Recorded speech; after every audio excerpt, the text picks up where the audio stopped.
कालबिन्दुसयुक्तं नित्यं ध्यायन्ति योगिनं कामदं मोक्षदं चैवम् ओंकाराय नमो नमः। ओंकाराय बिन्दुसयुक्तं नित्यं ध्यायन्ति योगिनं कामदं मोक्षदं चैवम् ओंकाराय नमो नमः। ओंकाराय नमो नमः। कालबिन्दुसयुक्तं नित्यं ध्यायन्ति योगिनं कामदं मोक्षदं चैवम् ओंकाराय नमो नमः। ओंकाराय नमो नमः। कालबिन्दुसयुक्तं नित्यं ध्यायन्ति योगिनं कामदं मोक्षदं चैवम् ओंकाराय नमो नमः। या देवी सर्वभूतेषु मा शक्तिरूपेण संस्थिता नमस्तस्यै नमस्तस्यै नमस्तस्यै नमो नमः। या देवी सर्वभूतेषु मा उमियारूपेण संस्थिता नमस्तस्यै नमस्तस्यै नमस्तस्यै नमो नमः। ॐ कालबिन्दुसयुक्तं नित्यं ध्यायन्ति योगिनं कामदं मोक्षदं चैवम् ओंकाराय नमो नमः। ओंकाराय नमो नमः। ओंकाराय नमो नमः। जय दादा।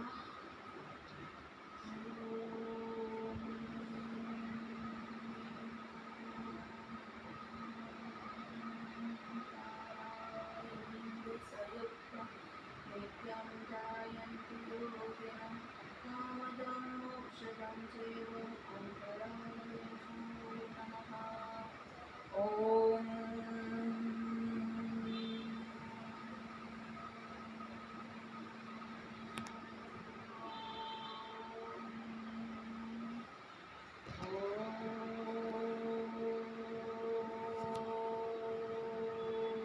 जयंती मंगला काली भद्रकाली कपालिनी दुर्गा क्षमा शिवा धात्री स्वाहा स्वधा नमोस्तुते।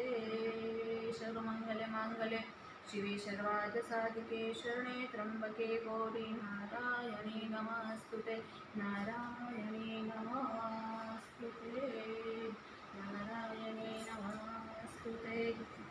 ओम दीपं समर्पयामि दीपं समर्पयामि दीपं समर्पयामि नैवेद्यं समर्पयामि धूपं समर्पयामि। ओम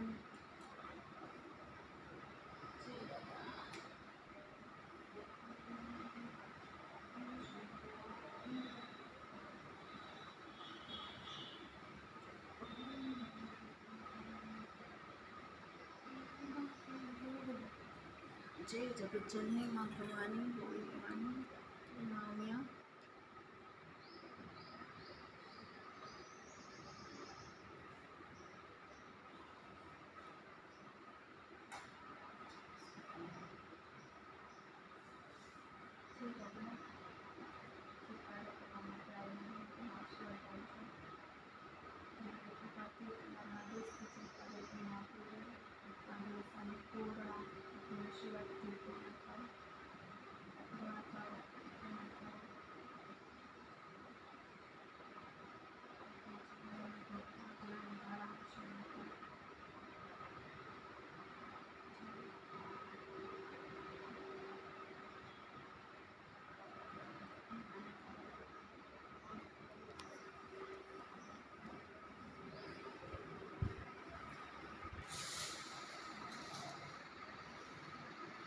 बोलो रनमाल दादा की जय। जवान ऋषि की जय। लाला बापा की जय। दुनिया मात की जय। अपने अपने माता पिता की जय। सदगुरुदेव की जय। आज की आनंद की जय। आजे शुभ दिने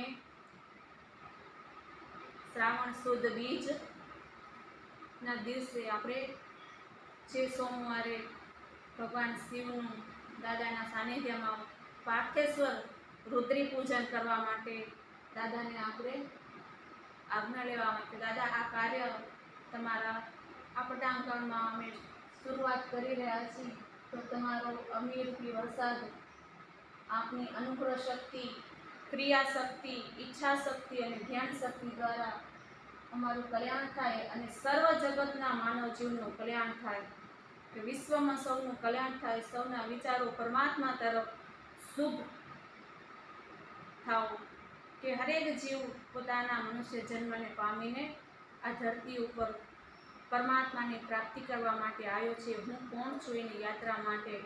તો પહેલી વખત આપણે આ દાદાના કાર્ય આંગણમાં આપણે કાર્ય કરવા જઈ રહ્યા છીએ. તો આપણા ચવન ઋષિ રણમલ બાપા અને લાલા બાપા ત્યાં સમર્પણ અને બલિદાન જેને કહેવાય કે આ ત્રણેય દેવોએ રૂડાણી પરિવારના જે ગોત્ર, તો દાદા કને આપણે આજ્ઞા માંગ કે દાદા આ કાર્ય અમે કરી રહ્યા છીએ, તો તમારા આશીર્વાદ સદાય અને મા ભવાનીની જે અખંડ ઉમિયાની જ્યોત છે એ જ્યોતના આપણે દર્શન કરશું અને મા પાસે પણ આપણે આજ્ઞા માંગશું કે મા તારા આશીર્વાદથી કે તારા કુળની અંદર જન્મ મળ્યો છે કે તને આગળ કરી માં પગલાં મેં તો ભર્યા છે. મા તારા આશીર્વાદ મને બહુ ફળ્યા છે. કુળદેવી ઉમિયાના આશીર્વાદ, સદગુરુના આશીર્વાદ, આપણા ગોત્રના આશીર્વાદ, પિતૃઓના આશીર્વાદ, માતા પિતાના આશીર્વાદ, આ સર્વના આશીર્વાદો જ્યારે આપણા ઉપર ની કૃપા વરસે છે ને ત્યારે આ કાર્ય કરવા માટે આ જીવાત્મા આધ્યાત્મિક કાર્ય માટે તેમજ સર્વાંગી કાર્ય માટે પ્રગતિ કરે છે. અને જે દાદાએ મને આદેશ કર્યો છે, હુકમ કર્યો છે, એ કાર્ય શ્રાવણ મહિનાના સોમવારે કરવા જઈ રહ્યા છીએ. તો આપ સૌ ભક્તો આ કાર્યની અંદર આવી લાભ લેજો. અને આ કાર્ય જે રણમલ દાદાનું લાલા બાપાના નામથી ઓળખાય છે, તો આ કાર્યને, આ ધામને, આ મંદિરને આધ્યાત્મિક કાર્યની સાથે દિન પ્રતિદિન આ કાર્યની અંદર સત્સંગ, ભજન, ધ્યાન એવા આધ્યાત્મિક કાર્યો સાથે આ જગ્યા ઉર્જામય બને. કારણ કે એ લાલા બાપાના તપસ્યા છે, એને પોતાની તપ જેને કહેવાય કે ભજન છે. એટલે કોઈ સામાન્ય પુરુષ આપણી જેમ મનુષ્ય જન્મ પામીને કોઈ ઋષિની હારે કે કોઈ જેને પોતાનું જીવન સૌરવીર થઈને ગાયોની વારે ચડાવ્યું હોય, તો એની આજે એનું ભજન આજ જો ભજન હોય ને જેને કહેવાય તપસ્યા હોય, તો ચવન ઋષિ અને લાલા બાપા જે ગાયોની વારે ચડીને માથા આપે કાપી દીધા, એના ધડ લડ્યા, પણ જેનું તપ હતું ને આજે એ વ્યક્તિ લાલા બાપા જે આજે ચવન ઋષિ અને રણમલ દાદાની હારે બેની પૂજાય છે. આવી ત્રણ મૂર્તિઓ હારે આપણે જોવા ના મળે જલ્દી. તો આજ ભજન હે દાદાનું, એટલે જ આ જગ્યા તો આપણા સુરધન તો આપણા રણમલ દાદાએ, આપણા ગોત્ર તો ચવન ઋષિએ, પણ આ જગ્યા કેના નામથી ઓળખાય? લાલા બાપા. લાલા બાપાના નામથી ઓળખાય. શું કામ? કે જીવનની અંદર એને એવા પરમાત્માના કામ કર્યા. આ જ જન્મે એને પોતાની અંદર પરમ તત્વને પામી ગયા, ભજન કરી, તપસ્યાઓ કરી અને પરમ તત્વ પરમાત્માની અંદરથી ભક્તિ એની પરિપક્વ બની ગઈ અને એ સ્થિતિએ પહોંચ્યા ને ત્યારે કહેવાય ને કે એક ઋષિની હારે એનું સ્થાન છે. તો દાદાને કહી, જેમ તમે ગાયોની વારે ચડ્યા હતા, તો અમે તમારા નિયાણી હોય તો આ નિયાણીની વારે ચડજો દાદા. જે આ બાનું પહેર્યું હોય ને આ બાનાને ઉજ્જવળ કરજો. અને આ કાર્ય જે જીવાત્મા ધરતી ઉપર કરવા આવ્યો એ કાર્યને તમે કરાવીને રહેજો, એવી તમારા ચરણોમાં પ્રાર્થના કે તમારા જે આદેશ થશે મા કુળદેવી અને સદગુરુની કૃપાથી જે કાર્ય આ શરીરથી કરાવવાનું હોય જરૂર દાદાને મા ઉમિયા અને સદગુરુ કરાવે. એના માટે જ આ જીવન છે. તો સર્વને આનંદ થાય, ધ્યાન થાય, હરેક જીવાત્મા પોતાની નીચ રૂપમાં રહેલા આત્મતત્વને પામે. એના માટે આ પાર્થેશ્વર રુદ્ર અભિષેક જેને કહેવાય કે સ્વયં પોતે જ પોતાનું અભિષેક કરી શુદ્ધ થઈ અને જ્ઞાનને પામે, અંદર રહેલા પ્રાણ તત્વને ઓળખે. એ જ મારી શુભકામનાઓ કે હરેક માનવ પોતાની અંદર રહેલા આત્મતત્વને જાણી આત્મ સાક્ષાત્કાર કરે. મને જે ગુરુ કૃપાથી જે આ નવો જન્મ મળ્યો, માતા પિતાના આશીર્વાદથી પાછો મને કોરોના પછી નવો જન્મ મળ્યો, તો મને આવા કાર્યો કરવા માટે શક્તિ દે. હે મા ઉમિયા, હે દાદા રમલ દાદા ચવન ઋષિ લાલા બાપા રણમલ બાપા જે બાનું પીળું બાનું ભગવો રંગ સદાય ધજા ફરકતી રહે અનન્ય ભક્તિ સાથે હરેક જીવાત્માનો ઉદ્ધાર થાય, કલ્યાણ થાય એવી જ મારી શુભ પ્રાર્થના છે.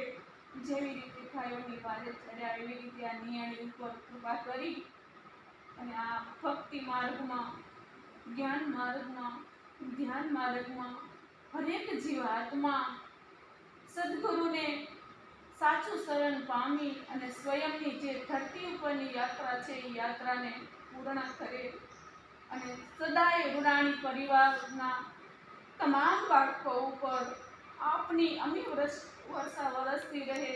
જે પણ તમારા શરણે આવે દાદા એના બધા કાર્ય હર દિન હર પ્રકાર સે સફળ કરજો, કલ્યાણ કરજો, સૌના સુખ દુઃખ દૂર કરજો, ઘર ઘરની અંદર સુખ શાંતિ પ્રેમ આનંદ સંપ રહે એવી આપના ચરણોમાં પ્રાર્થના છે.